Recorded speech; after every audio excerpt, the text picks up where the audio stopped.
you. You started out with some of your remarks saying that Iran must stop and dismantle its nuclear program. Well, let me say that was Ambassador Witkoff. Yeah, Yeah. echoing what Ambassador Witkoff tweeted earlier today. But just trying to get some clarity on what the administration sees as a potential end goal here with these negotiations with Iran, because last week, heading into the talks in Oman, Witkoff made some remarks to the Wall Street Journal in which he said that the red line would be the weaponization of Iran's nuclear capability, presumably leaving the door open to Iran maintaining a civilian nuclear program. So is the administration open to an end stage where Iran does still have a civilian nuclear program, but they are no longer able to speedily get a nuclear weapon? Well, first of all, for a comprehensive response, and we heard from Caroline earlier, the White House has that kind of response. What I can say, nevertheless, is that the Secretary has been clear, as has the President, as has been the Ambassador, that Iran cannot have a nuclear weapon or an enrichment program. What we hear, and I said this again to our friends earlier in the day, as I do, some of you listening from home, I kind of spend about a half hour with our bullpen during the day, and we have some talks and find out what's on their mind. But what I mentioned, because there's always a reaction to a single tweet or a remark that's in a newspaper. And as we are clearly moving to a secondary meeting, which I still won't call a negotiation, but that could change, is that these are people who are the best in the world. Ambassador Witkoff clearly is one of the best people in the world for negotiating and for dealing with bad actors and getting peace and ceasefires.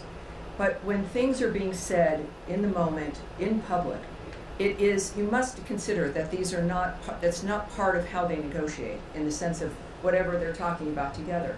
And that one should always wait and see that no one's negotiating in public, no one is, I don't know who that message would be for or the nature of what's said and how and what format.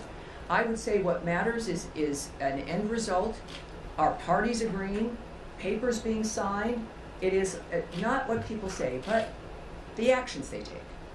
We have shown that as a nation when the actions that we take and the nature of what we commit to, you can combine the two of what we say and what we do.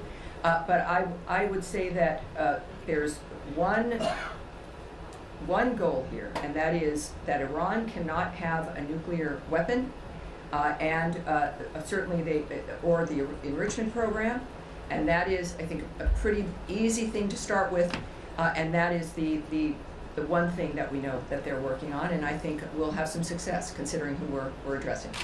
Yeah, yes, sir. Follow up on Iran. You mentioned Ambassador Witkoff's tweet today. Last night in an interview with Fox News, he was talking about keeping Iran's enrichment levels below 3.67%, which is like on par with JCPOA. Today he talked about eliminating Iran's enrichment. So what's the reason of this difference here? Well, if you can contact the White House, but what I just noted to you is that these are comments that are made. It could be made, by anyone in the moment of something that's happening. I would point to his comment today on Twitter, but I also, Ambassador Witkoff speaks for himself quite well, and he is a very transparent man. What's going to matter is what is accomplished, what the end result will be, as opposed to parsing one statement or a sentence line there and another one over here. I know we all want answers because, well, humanity has an interest in the end result of this. But I would just caution you in that regard, and to wait. And again, the thing that matters is what is accomplished, what the last point is. And if anyone can do that, it would be President Trump and his vision, along with Ambassador Witkoff, who's done a great job in this regard. Yes.